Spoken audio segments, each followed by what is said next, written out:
CHB. Sorry. Yes, it is. Yeah. Oh, CHB. CHB, sorry. It's not a hospital case yet. So, Mr. Chairman, we've had a submission drafted by staff on this one, focused on areas of particular interest for this council.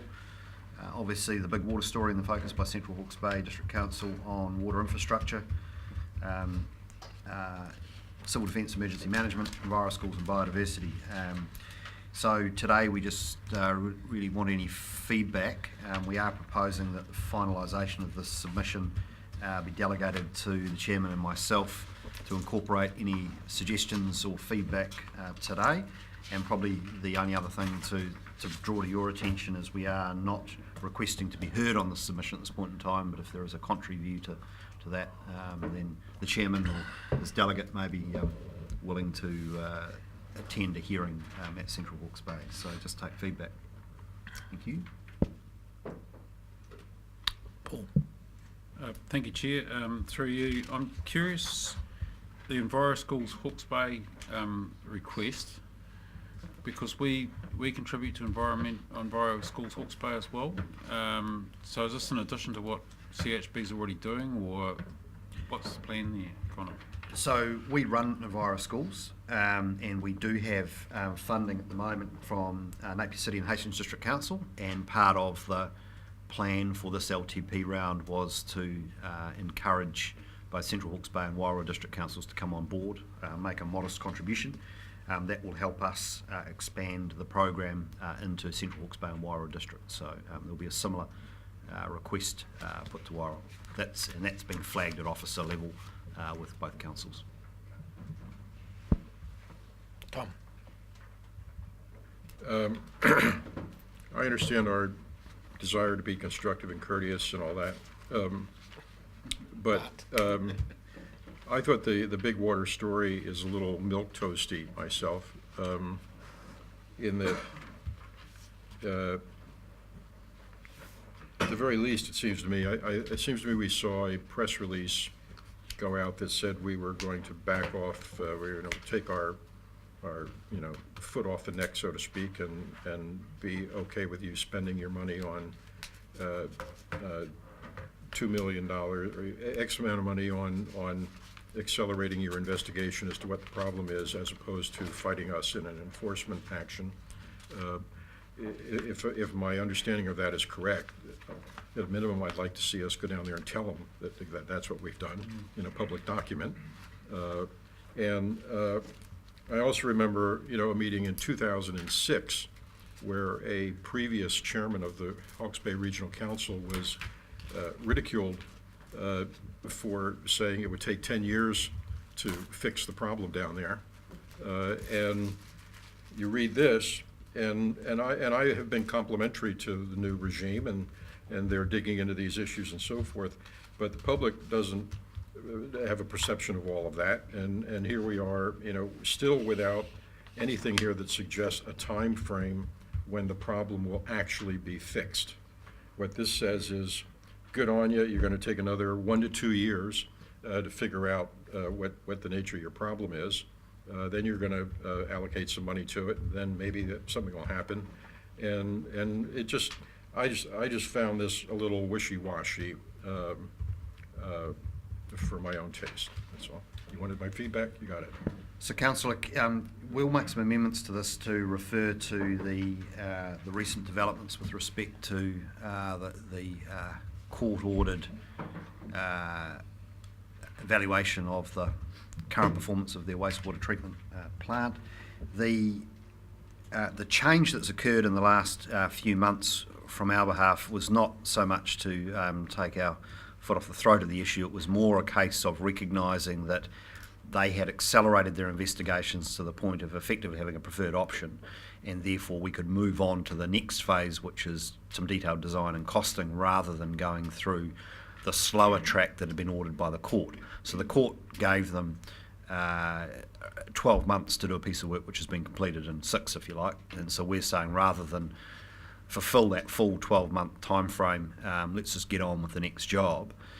And I guess the I front. don't see anything in here that suggests that there is a preferred option and that that's what we're actually complementing. There are. I mean, look, there's still two options on the table: activated sludge treatment and treatment to land. The initial costings suggest that the latter is an order of magnitude greater. So, I think it's fair to say that they're heading towards activated sludge treatment. But there is detailed design work needing to be done before they can cost it to the point of including in their long-term plan. And the unfortunate thing is, owing to the LTP cycle, is that at this point in time, they don't have enough detail, haven't made a final decision on that option, so they have elected to not include it in their LTP, but are saying that they're saying to their community very openly that there will be, through an annual plan process during this LTP cycle, another slug of cash required to fund whatever that preferred option is.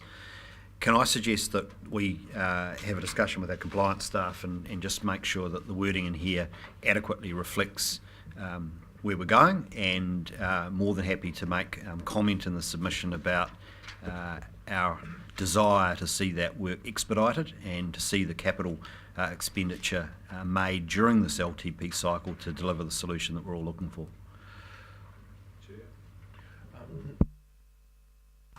Thanks, Mr. Chair. Just a comment around. I note the big water story got close to a page. Half a page, and yet we've got a whole page to do with the EnviroSchools. I think we've got proportion well out of kilter in terms of the actual issue.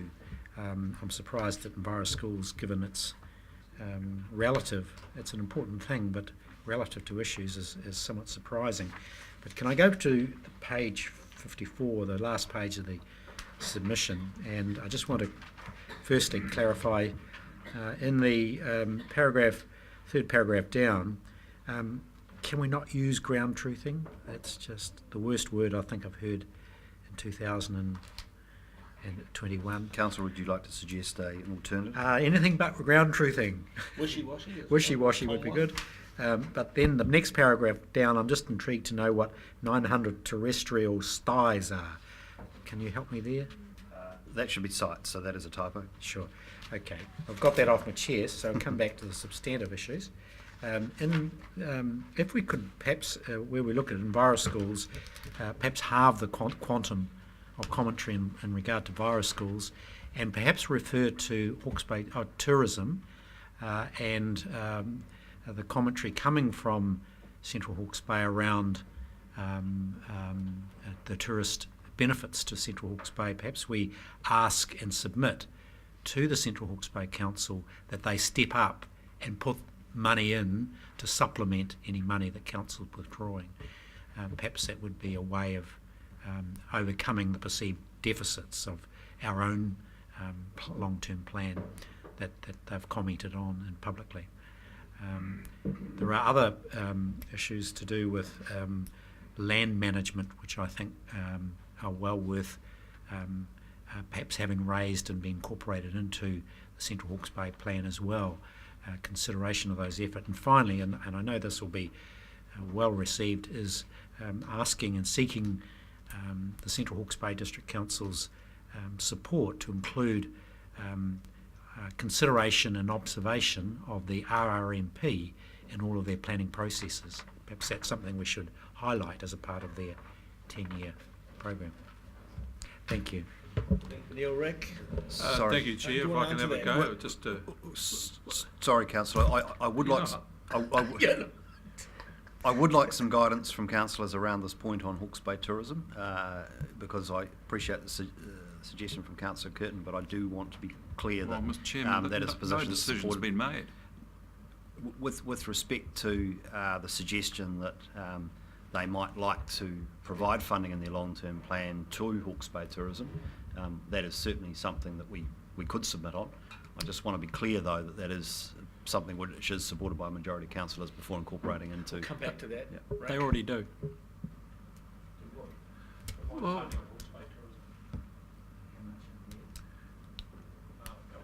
should we just have a common room discussion? Rick, you're on, mate. yeah, just two things I'd say to you. Firstly, this discussion is showing why we should have these matters sent to a committee for a discussion and come here for the thing. This paper is out of sync. I've gone on that. It's out of sync. The processes are well known, and it's just a failure of process. I don't accept any argument that we couldn't have done this sooner, etc., etc. Councillor, with respect, the timetable we're working to is the consultation timeline between obviously the issuing of the consultation document and when submissions close. In our case, we're giving councillors 5 weeks. You'll appreciate 5 weeks is a narrow window on which staff can receive the consultation document, consider it, write a submission, get it to a committee, and then get it to a council meeting. Hence it coming directly here. We certainly would have taken it to a committee meeting had there been one in the cycle before their deadline. Well, if you like, I'll go back and I'll critique your processes, and I'll show you a very sensible critical path where this could have met all of those criteria. We've had a long notice that this is coming up. But let's get to the substance of it. The substance of it is that I support Tom's view that I thought this doesn't have enough crunch in the submission, enough things. I think Tom's point is we need to be more specific and more crunch. We have expectations. This to me was a little soft and a bit open. So how have you tightened that up? It's over to you. This is one of 4 submissions we're going to be making within the region to obviously the other TAs. I'm wondering whether it may be worth establishing a subcommittee on this. I'm a little bit concerned that if we're going to do this by committee 4 times over, it's pretty challenging to write a submission by committee anyway. And I take your point that obviously coming in at the final point, which is a council meeting, is pretty difficult to further work up a document of this nature. So possibly one suggestion, Mr Chairman, is lie on the table and have a little subject. well, if there are a group of councillors that feel particularly passionate about wanting to take the pen, well then we'd happily facilitate that, because today is obviously not the day for rewriting vast quantums. If it was largely in good shape, well that would be one thing, but if it does require major rework and councillors feel that way, well then we need to take it offline, I think. Debbie, this is your ruhi. How do you feel like you'd be on that subcommittee? I was reasonably relaxed with what was written. It's the opportunity to have engagement between dialogue between councils, and yeah. If I might come back again, the point I make here, James, is we've had an ongoing conversation with Central Hawke's Bay Council over a long period of time about a very pointed issue here. And we've had all sorts of failures in between, and it's an issue where we get to the crunch on it. We've threatened to take them to court. In the past, we have taken them to court and have had them fined over this. So there's a long history here, and we've invested substantial sums of the council's money in an option which has failed. So this is not without a history here, so well known. And I just want to make it, I don't know how you would want to have a point of conversation at some point. And how you do that, it's entirely up to you and Rex. I'm happy with that. Fenton, what's your thoughts? Don't need a committee. I just had a question on the formal nature of a submission. If we're too explicit about what we expect in the wastewater, can someone help me with that? I mean, we'd have to have some level of separation is not the right word, but eventually there's going to be a consent attached to this, isn't there? So I'm just wondering what that complicates the matter further. So how explicit do we be with a submission, which frankly is in the public space, and does it queer the pitch when it gets to the consent time? I think the short answer is no. I think that's navigable. They have a consent at the moment, and they're in breach of the consent, as they know and we all know, and they're working towards the solution. I guess the judgment call here has been that they don't have the final solution on the table, so they're not substantively consulting on that, and so we haven't provided a substantive submission in relation to that. We've said, note what you're doing by way of further work. That's good, encourage you to do so. I think the point's been well made. We need to hold their feet to the fire in terms of meeting in a timely fashion the consent conditions they have, so we can make that point. But going into a much more convoluted or longer narrative around that was certainly not something that we saw necessary at this point. I think all parties understand what the expectations are, and to that end, the reason why there's a extensive narrative on EnviroSchools is we're actually asking them for funding. In the big water story, we're really noting what they're doing and providing encouraging support for that. It's not as specific and direct by way of a request from us. So, but I take the point. There's a wider story to all of this that's been going for many years, and you'd like to see that better reflected in this document. Are you happy that we do that? Are you, Tom, are you happy that we, and we'll circulate it before we go? Peter, do you want to comment? Yes, so somebody raised the point about mentioning tourism here. Have Central Hawke's Bay been critical of our proposed reduction in tourist funding? They have. So I believe Mayor Walker may have made comment. I don't know, Debbie, if you've... I think we'll hear during the long-term plan, so whatever's being speculated, it's a little bit early to be presuming. It was in the paper on front page. She wasn't one of the. No, I don't think She wasn't quoted. We've had a couple of mayors come out publicly, three that have been a bit unfortunate, but I don't think the Mayor of Central was one. Nevertheless, with or without comment, Mr Chair, this is an opportunity to make a comment and submit on Central Hawke's Bay's plan. There have been many statements about the value, for example, of of tourism to that to that region, part of the region. Why would we not say, is this an opportunity for you as a district council to contribute to that for the benefit of your own constituency?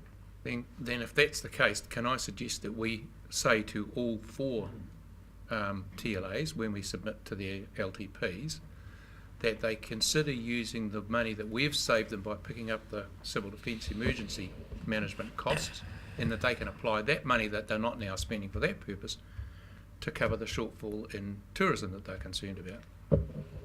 Okay, I think we should take that on board. Mr Chairman, I've got some reservations about that. I mean, we're in a process of consultation. No decision has been made about tourism funding. And it won't be until a plan is adopted. There's a lot of water to go under the bridge since then. Mr Chair, irrespective of our own decision making, what is wrong with us encouraging local authorities to contribute to tourism generally? There's no ban on that, surely. Is everyone happy that with that final part of the resolution that they leave that to the chair and the chief executive to work through those issues? Therefore, can I have a mover for the recommendations, please, as is? And Point of clarification very quickly, will you then work up the other three as well, or are we going to go through this in the next 2 or 3 meetings? Well, look, the intention was to bring the others to you. They're on a slightly slower time track, but and obviously the issues will be different. So I think it's very hard for us to take a generic approach to this, and we are going to consider. I didn't say that, but I'm tend to side with the DC down the table there. That quite happy to trust you guys to get on and do it. he didn't suggest in regard all, but if Very happy to accept the Wireless amendment. okay, it's not an amendment. It's just that we'll get on with that. Well, no, that is in relation. Encompassed in number 3. Yeah, it's in number 3. Yes, and number 3. Sorry, no, that's in relation to this submission. But as I understand, Councillor Wilson's suggesting that we be delegated to do all 4 submissions. The remaining 3 offline. I don't bring it back to council. That's what you're suggesting? Put them up as information, email them or something. But I'm just saying that this debate, I tend to agree with Councillor Barker. It's not going to be. Why don't we do it by you two putting up the submission, emailing it to us. If we've got a comment, we can send it back. Yep. And then it doesn't have to take up a whole lot of time here. So do it offline? And then number 3 applies. To all. Yeah. Okay. So just to be clear, we may need to do a sort of a round robin resolution on it, just to ensure that it is fully endorsed by council. This is a formal statement on behalf of the council, so I just want to ensure that it's properly mandated. And you'll circulate the final whatever you decide, particularly to the local. Yes, we will. That'll be interesting. We'll get all different comments in reds and blues, and we'll have to cross them. We won't get none. Okay. Do we have a mover, please, for the recommendations 1, 2 and 3? Rick, and the seconder. Second Tom's motion. Tom, do you wish to speak? Do you wish to speak, Rick? I move them. Anybody else wish to speak? Okay, all those in favour? All right, against? It's carried. Thank you very much. Affixing the common seal. Yeah, why is it so far down the agenda then? It used to be right at the top of the agenda, right? I want to know why the common seal's been relegated. Right? It's common. No, it's the affixing.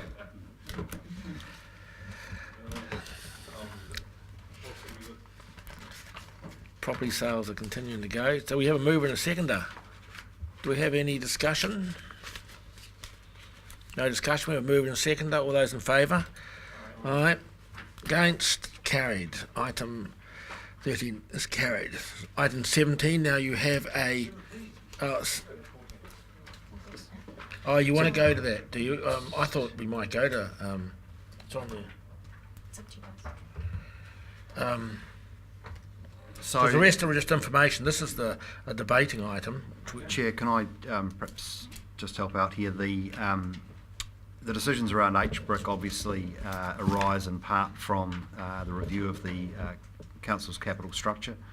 You do have on the agenda for public excluded discussion a final report from the capital review panel, and so there is a certain logic to considering that first of all before then making your decisions on HBRIC. But given that the HBRIC matter and the capital review report has been discussed previously by council, the issues may be familiar to all and therefore it may not be necessary, but let's put that forward as a possibility. So I think we should proceed with this. Did you all have time to read this? Because it came late. We've got item 17, the HBRIC Letter of Expectation. So the issue around the late item. So, Chair, just to quickly summarise, we've had a reasonably tricky set of issues come together in confluence. Obviously, the capital structure review's been beavering away for the last 6+ months, considering a range of issues, and we had anticipated to receive their final report a couple of months ago, certainly at the start of the year. And as a consequence of it arriving a little late, it's now at a point where we also have to define the statement of intent for HBRIC. And given the existential questions that the capital structure review has given rise to around HBRIC's form and function, that's created an ambiguity both for council and for the directors of HBRIC around the purpose of the company and the appropriate governance and management arrangements thereof. So it is a little messy in that regard, but we do have some statutory timelines that we need to meet in terms of finalising a statement of intent, and so what we've put forward is a pragmatic set of arrangements as something of a holding position to minimise cost, keep HBRIC focused on the immediate jobs in hand, while council gives a more longer term consideration to its investment activities, including the capital structure issues around the Port of Napier. And it will be likely that once we have resolved those with respect to a preferred position on the port, and then we do the public consultation that's anticipated, as well as the public consultation that's been flagged around forestry investment, that will be in a position to make some more long-term decisions about the institutional arrangements, including the role of HBRIC. We have had discussions at council direction with the Office of the Auditor General, and they are indicating a willingness to attend a councillor workshop on the 9th of May to help us work through what are an appropriate set of institutional arrangements to give effect to the longer term direction of travel in terms of council investment activity. So as of today, and with respect to this paper, this is, as I say, a pragmatic set of solutions to hold us through to that period, given that we can't be 100% sure about how long it might take to arrive at a preferred option around ports, capital needs, and associated other council investment activity. And the public consultation on that might take some time as well. So, interim set of arrangements and a range of things set out there, including director remuneration, chairman of the company, and the mandate, and a series of issues with respect to progressing any matters on forestry in any particularly expeditious fashion, which presents us with a challenge given we're in an annual plan cycle which is already planned for and budgeted, and so there are some recommendations there with respect to how to advance forestry. So that's a broad overview of what's contained within the paper, and we're more than happy to take any questions. So any questions, and we will keep this to questions, not speeches, to James or Jessica. Paul. Thank you, Chair. Referring to paragraph 32 and 33, the sale of the Ruataniwha Water Storage Scheme assets. We haven't put a time frame on that at all, have we? When that's open-ended in terms of when that's expected to. Because at some stage it's been 6 or 7 months since we made that initial recommendation back, or passed that motion back in August. That's right. So and we haven't had a number of, there's been no one knocking on the door. So I think there's been a little bit of work being done in the background in terms of working with PwC on some tax advice in terms of a potential transaction, and ultimately it would be desirable for the transfer of the assets to take place before the 30th of June within this financial year. Otherwise we will be forced to potentially look at writing down the value of the assets by the auditors this year. So that's a preferred timeline. So what I'm hearing from that is that we could put something in there that this is closed this at the 30th of June. If there's no viable offers on the table, we should be going, that's it. Potentially, yeah. Peter.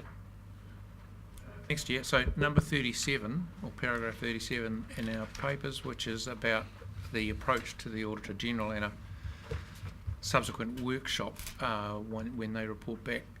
There's no mention there of the implications of any tax write-down and whether that's been raised with the Auditor General and whether it will be a factor in their considerations and advice when they come back to us. Can you tell me that that's part of what they'll have been asked to think about? No, because that's got significant implications for what we might do. We are taking advice from... yeah, but surely the Auditor General needs to be thinking about that as part of the... surely. So no, and I don't think we'll get advice from the Auditor General on that matter. Not on whether... We'll certainly get an audit report in relation to the transactions or the final arrangements once they are they're finalised. The advice that we're seeking from is from PwC, I think, and also working with Inland Revenue, who will be providing a ruling in this regard, most likely. So this they are the parties that help us. Okay, so this might come down to timing. If we're getting advice from PwC, would we consider providing that also to the Auditor General once received? Because it's got some relevance to the recommendations they might. Well, as an auditor, they're not going to provide advice until they're going to leave us to get our own independent advice on that, and obviously we'll look at the rulings of the Inland Revenue Department. But look, the auditor's the auditor. They'll be very unlikely to give us an opinion on that transaction. They may provide... No, not on the validity of the transaction, but the possibility that might change how they consider HBRIC's role in all of this. That's highly relevant.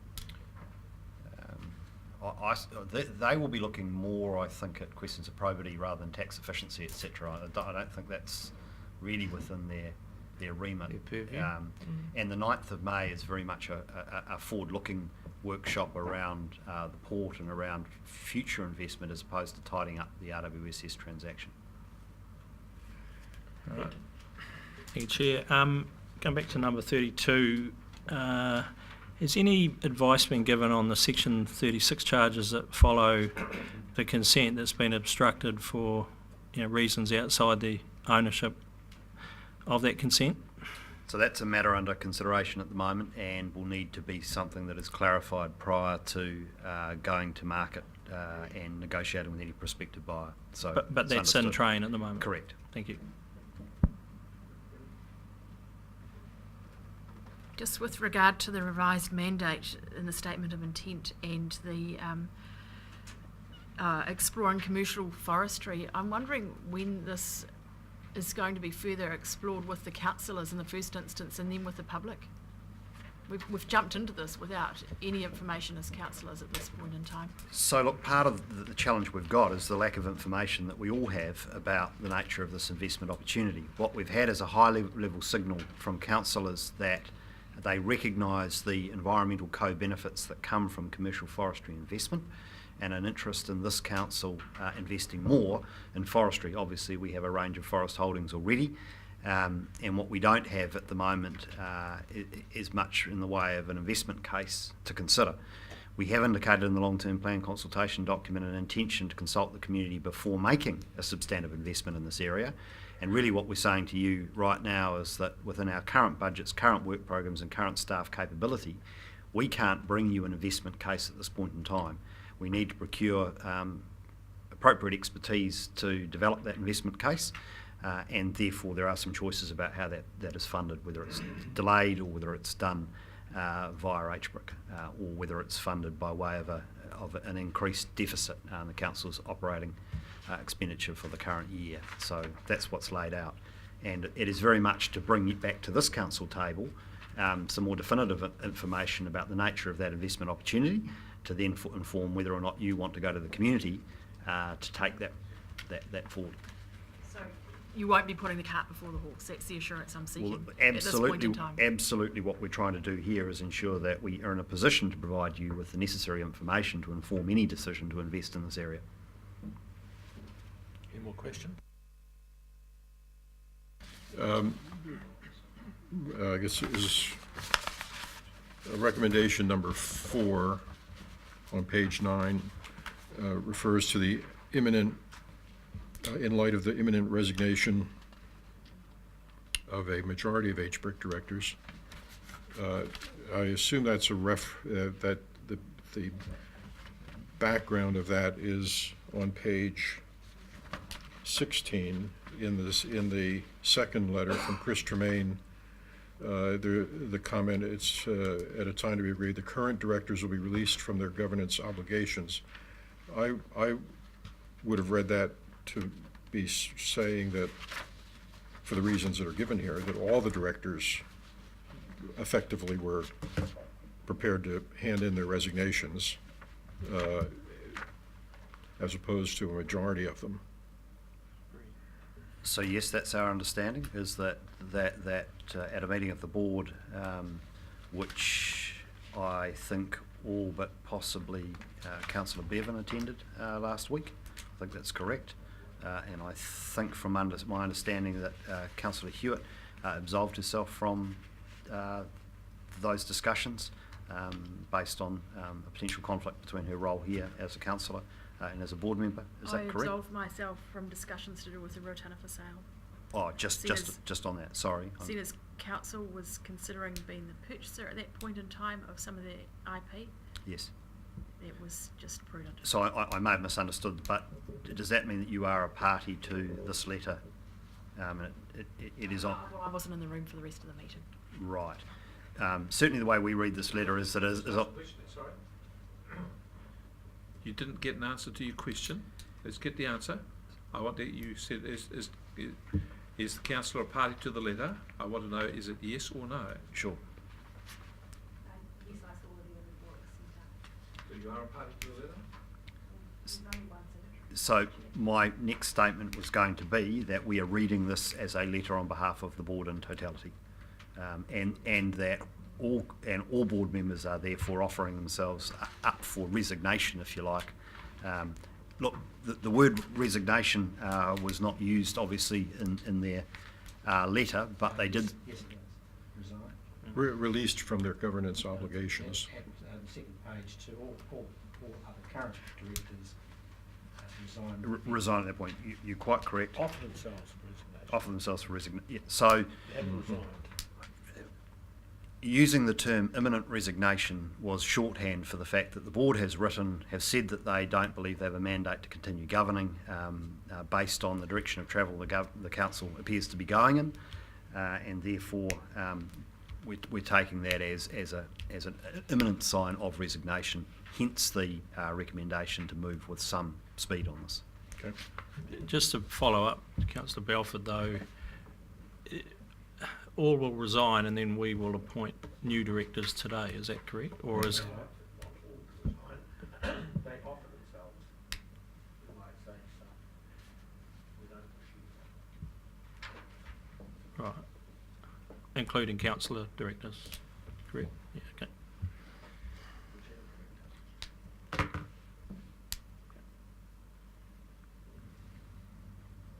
Okay. Chair. Directors from their obligations. I met with the chair, and I have to say that the chair and the directors of HBRIC have been incredibly honourable about in dealing with this issue. Peter. So in the letter of expectation you will be drafting, it will include a proposed action that HBRIC try to sell the IP assets that are remaining for RWSS. But as I understand it, there is some IP that would be of some value to the council, correct? So there is science IP held by HBRIC that is of potential value, and that's part of the more finer grained discussions that are recommended in the paper to occur between HBRIC and the council over the very nature of what is Right. so. So assuming that there is IP that's of value to the council and that the council would not want to lose control of, would not the sale be subject to the council being able to continue to access that information, whatever it is? So you're absolutely right, Councillor, that my expectation is that the way that we would address that issue is a requirement that we have access to the data as opposed to wanting to losing buy it it back. completely. Yeah, or Fine. to buy it back Okay, ourselves. I think. just as long as you're aware of that and it's going to be covered, that's fine. Yes. So let's go to the next step, which is HBRIC goes to the market and it gets either no offer or derisible offers. What happens then? Are we then going to propose to get the IP valued and buy it, or is it just going to be transferred without value, or what are you envisaging here, Jess? I think all of the finer details are obviously yet to be defined, and there's some work to be done there, but we certainly recommend that council reserves the right to transfer the assets back to council if no reasonable offer is made. Which might or might not be at some assessed cost. Correct. Okay. Chair, could I just make the observation that given the relatively tight time frame we've got between now and the end of the financial year, and the fact that there are probably a million different kind of permutations you could put on what a transaction might look like, that rather than go into a whole lot of hypothetical work, that actually HBRIC find what expressions of interest there are and then bring that to this table in terms of, well, this is the offer that's on the table, and we respond to that. I think it's the most pragmatic and expeditious way of progressing this, rather than us trying to construct a whole set of expectations and then put those out to the market. I just think that would be a lot of work and time that may not deliver much value. Thank you, Chair. Just following on from that, James, getting those going at the market and getting those offers back. When do you, again, is this where the 30th of June date comes up? If we haven't received anything by 30th of June, then we should be recommending to HBRIC that it's all over. Should that be part of the letter of expectation? So, look, I don't think it would be in the council's interest to be as arbitrary as that. Jess is noting that there are tax implications of a transaction not being completed by then, but I don't think we'd want to foreclose the option of continuing negotiations that might go past that point if it was in the best interest of the council to do so. So I don't think setting an arbitrary date presents any great benefit to the council at this point. I think the main point that we want to make to HBRIC is that this needs to be conducted as quickly as possible. Sorry, Chair. The question, taking that argument to my mind to its logical conclusion of do we wait 10 years? I mean, at some stage we've got to say enough is enough. Look, there's got to be a timeline around the receipt of expressions of offers, and we're talking weeks, not months, in terms of that. So, as I understand it, the plan that HBRIC was working to, which has now been put on hold because of the discussions that have been occurring around the future of HBRIC, that plan was within a couple of weeks effectively to advertise the opportunity, small window for expressions of interest, close it, get on with any negotiations, get the deal done. So we're certainly not talking. Yeah, no, that's the one I'm after, because if you have a time frame for the expressions of interest, absolutely, and if there's a an offer that's worth looking at, then that's fine. It could take as long as it takes. But if there's no offers, well then, yep. Quite. Could I just get someone to explain to me sometime in the future, what is the point of all this about the buy and buyback of the IP? And there seems to be varying arguments about the tax advantage or not and how we do it. Just as a simple person from Possum Gully, brought up on the turnips, we put $20 million into this entity for which it did all of this work. It's our cash. It's our entity. We own 100% of it. So there's an artificial line being drawn here. And I want to understand what's the purpose of dancing around this artificial line. All we're asking is what's left of our 20 million to come back. The bottle tops are of the party, I know, but it is what it is. And I can't understand why we're having a discussion about transferring the money at cost or transferring the information at no cost but still having access to the data. Once you've got access to the data, there's no point in transferring anything. I mean, it just seems to me, I'm struggling with this as to why I've got so much energy and time going this for what purpose. If it's to work to be tax avoidance, say so. No, I need to look. The object is that our commercial puts the intellectual property on the market to sell it. And that's the only decision we need to make or not make now. And if we fail to sell it, then we need to think, as Jessica pointed out, all the machinations of that and the options surrounding that. But our object is to sell it for the best price we can get for it. And keep, within that sale, we keep access to some of it. And that's quite a simple commercial transaction. Put up for sale with that on. Absolutely. We will. It's like you're selling a house, you get the curtains, but you don't get the table and chairs. Or no, you might still get a right of way. Another question? Oh, Debbie, you had one, sorry.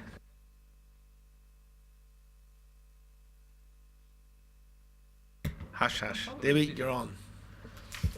With the direction sought for the letter of engagement, I'm wondering, in the revised mandate of managing the port investment, how the conflict of interest between the two proposed directors, councillor directors, is going to be managed.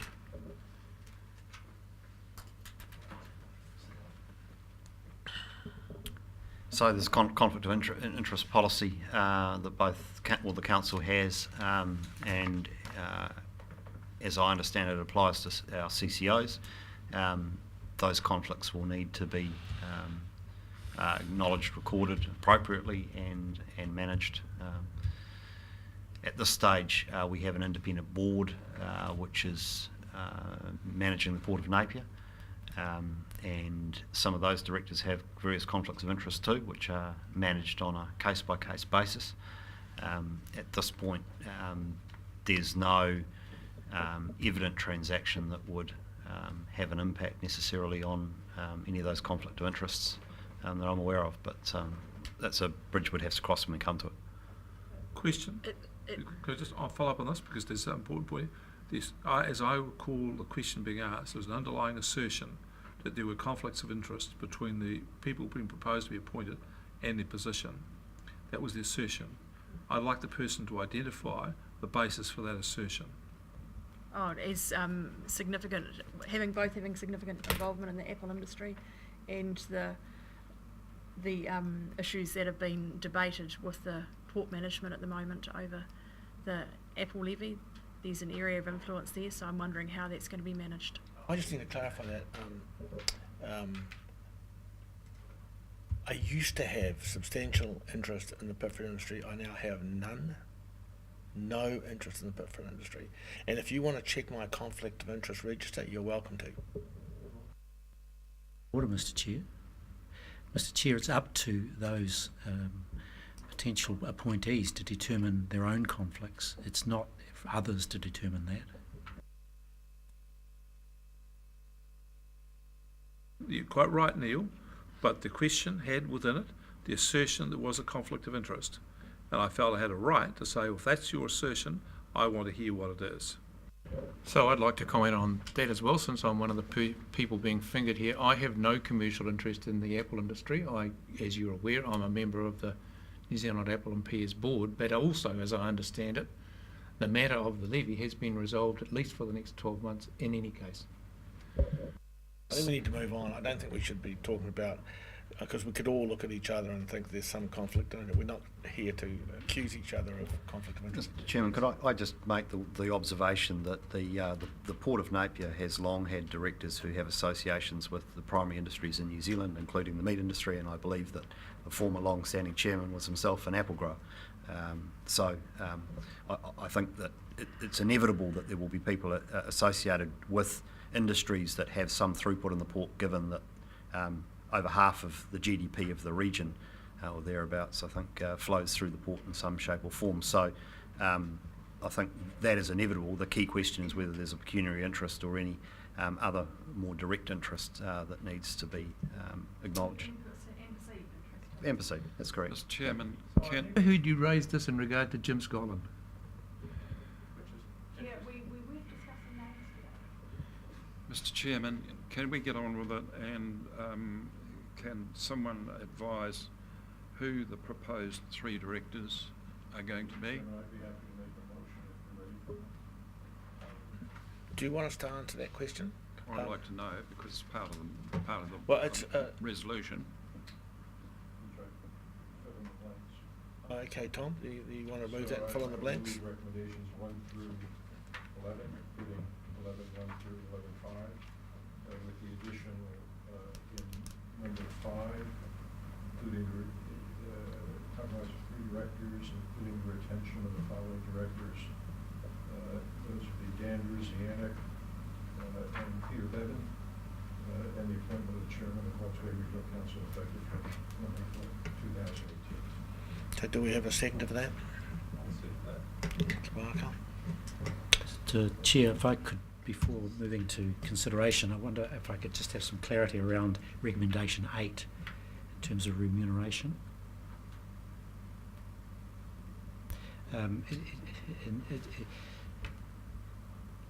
Would it be preferable to move to a pro rata meeting fee as opposed to a salary consideration?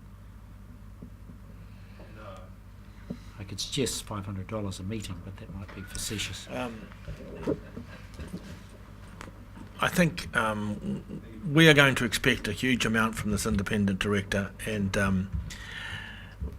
we gave some thought to that because, of course, they had offered to halve their remuneration. But as I say, we are going to expect a huge amount from this independent director, and we thought that was appropriate figure.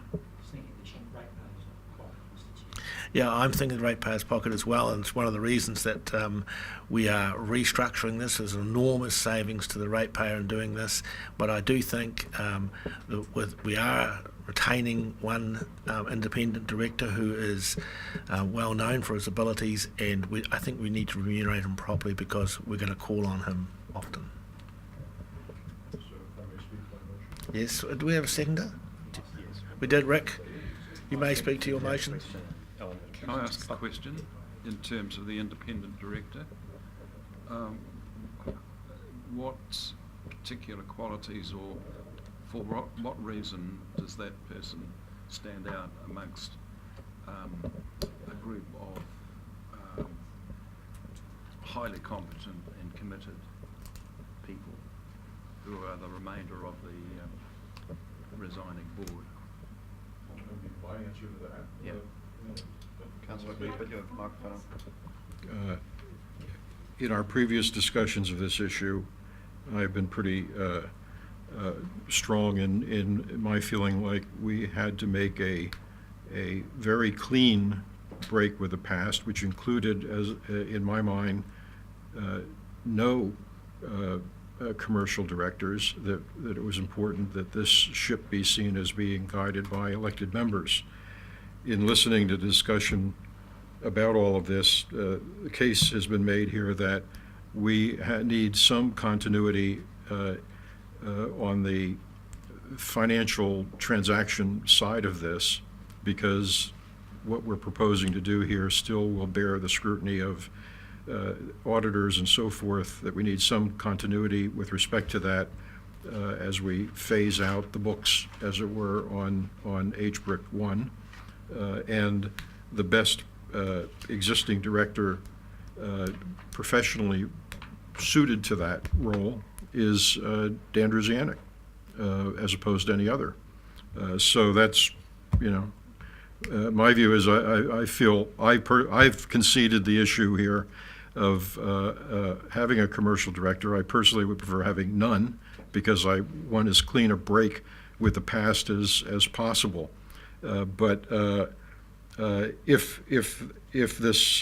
there is a nervousness about how we are going to extricate ourselves from our current obligations, clean up our books, make our sale of assets and so forth, then he seems to me to be a new face, so he is not associated with the past behavior of HBRIC, so he's new in that respect, and he has the right qualifications. So I'm prepared to move his membership on this board at this point.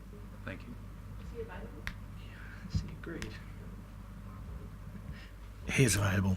That was my question. He has agreed. He has agreed. Are there any other? So we're It's all moving. prearranged.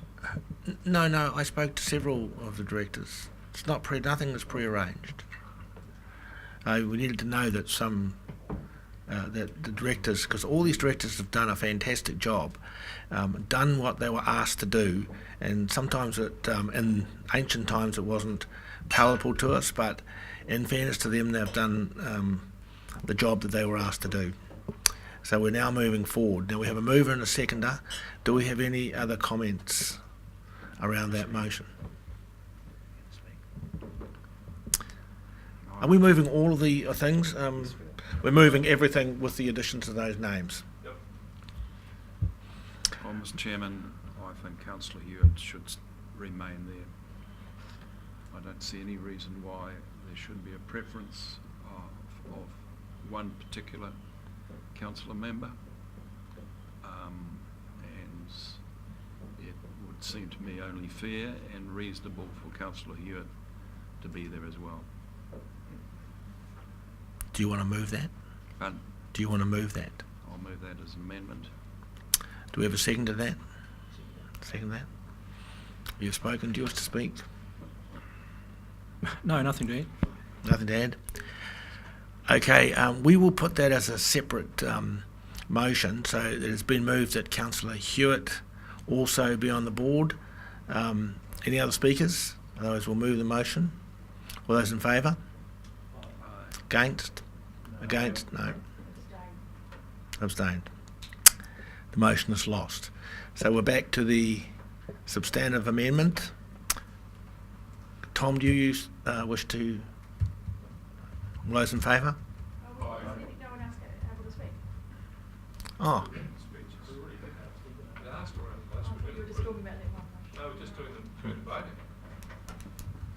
Yeah, I think we've all had an opportunity. Okay, all those in favour? Aye. Against? No. Call for division. Call for division. All those in favour?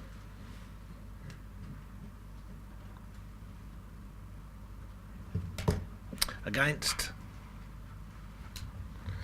The motion is carried. Thank you.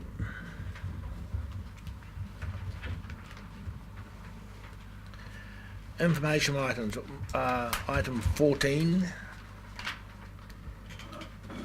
Thank you, Chair. We'll just take this as read and more than happy to take any questions in relation to any of the content.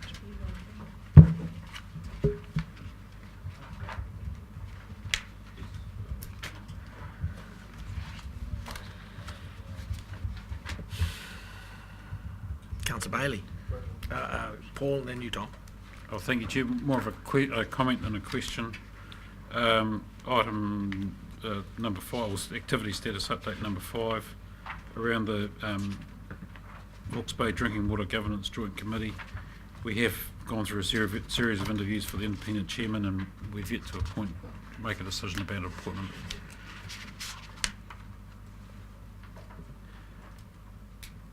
Tom, then you, Fenton. Yeah, my question was about the same item, which I was beginning to regard as a joke. I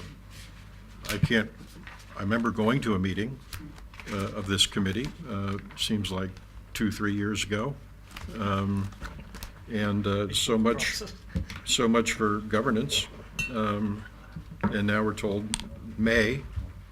Just so I can plan my future calendar, can I figure this will be a once-a-year meeting? Councillor, we did indicate on establishment of this committee that it might meet as infrequently as twice a year. At the moment, the staff level working group is continuing its activity, and I think the hiatus is both in relation to some uncertainty about where central government's response to the Havelock North Water inquiry is going, and any substantive deviation to the plan. There's obviously asset management plans which are going through LTPs, so a bit of uncertainty around staff around what's being proposed by way of drinking water upgrades, because it does feature in long-term plans largely. And of course, as Councillor Bailey's pointed out, where the focus has been on the appointment of a chairman. But I think you're quite right that that it's been a long time since the last meeting. It'll be basically 6 months, I think, between the last meeting, which was late last year, and this meeting in May. And I anticipate that after the May meeting, there will be a work program that will be initiated, and there will be more intensive activity following that. So I would like to foreshadow that at this next meeting, it looks like we're also going to be discussing the terms of reference. It seems to me that this group might take a broader mandate, which is to look at all the water infrastructure. They're interrelated issues. Drinking water quality relates to stormwater infiltration, et cetera, et cetera. If we're going to go to the trouble of having a committee like this, it seems to me that it might more intelligently be charged with looking at the whole water infrastructure set of issues and trying to come up with some coherent approach to all that, making sure we are all on the same page about levels of investment, timing of investment, energy put behind this sort of thing, and that would be a worthwhile, that would make this committee, governance committee, maybe more worthwhile and certainly with more grunt. So that's a suggestion which has also been considered at staff level, and there is a degree of interest in broadening the mandate out in that regard. We took a view at staff level that we needed to walk before we ran, and that there was a burning platform around drinking water quality and safety in Hawke's Bay that needed to be the immediate priority. But look, I encourage you to raise that in May, and I think we need to have a good debate between the council representatives on that. Thank you, Chair. This one is a question. Number 24 on PC6 implementation land science farm scale sediment workshop SEDNet add-on. Can someone just expand a little bit on what that actually is? I'm just curious. Look, I could tell you what SEDNet is, and I think you know what SEDNet Yeah. is as well. So what the add-on is, I'd need to get someone to come back to you on that, councillor. Because I'd be, if it's like a running through how it all works in terms of the farm scale settlement plans that Ian keeps on talking about, I'd be quite keen to know how that all fits together. I'll get him to get back to you on Yeah, that. Yep. that'd be cool. Thank you, Chair. Number 20, tongue in cheek, I look at this 4 to 40 hectare, 4 hectare to 40 hectare small farmers. Are there no tall farmers on small farms in Central Hawke's Bay? Sorry, it should be small block farmers. I'm sure there's the odd tall one down there. But on a serious note, looking at engineering, and like this is not man-made engineering, but could we add to this the Mangapuiki land slip in the engineering section or somewhere appropriate? The 6 kilometre ski lake, the irony is it's 8 million tonnes of spoils landed in a 50 metre gap with a 6 kilometre lake behind it. It sounds a bit like Ruataniwha to me, but Shows you how having cheaply you by can- default, we're just going to shows have 40 years of silt coming down that Warra River, I know. regardless of what happens upstream. But could we have an update on that, perhaps on a monthly basis, about what we are doing? You look, absolutely, and the only reason it wasn't here is that the body of that work has really gone on in the last week, and this would have been finalised probably 10 days ago now, this table, so it's not as up to date as it could be. But we could certainly give an update to NS on it. I mean, it's a subject to a whole bunch of work at the moment, and it is an interesting event that also poses some potential risks. So we're more than happy to give a detailed briefing in 2 weeks' time at NS. The dam, the base of that dam is 350 metres, which ironically is about the same as Ruataniwha. Potentially. Shows you how cheaply you can build a dam. Exactly. Just need to have. Are there any other questions, or can we have a mover to receive this report, please? Mover, Tom will second. All those in favour? All right. Thank you very much. Thank you very much, ladies and gentlemen. That is the end, because we do not have. No, we've got public excluded. It's the end of this general meeting, because we don't have any for the first time, I think, since I've been here. No minor items. No minor items. So, will someone move us into public excluded, please? So moved. So moved. Second. Thank you very much. All those in favour? Aye. Chair, we also need a resolution to approve the attendance of Mr Jonathan Hill for the public excluded session, who is our contractor working with us on the Port of Napier issue. Move and second. All those in favour? Jonathan stays. He looks like a decent chap. We've had a coffee with him already. Thank you, John. Jonathan, would you like to come up and sit up here, please?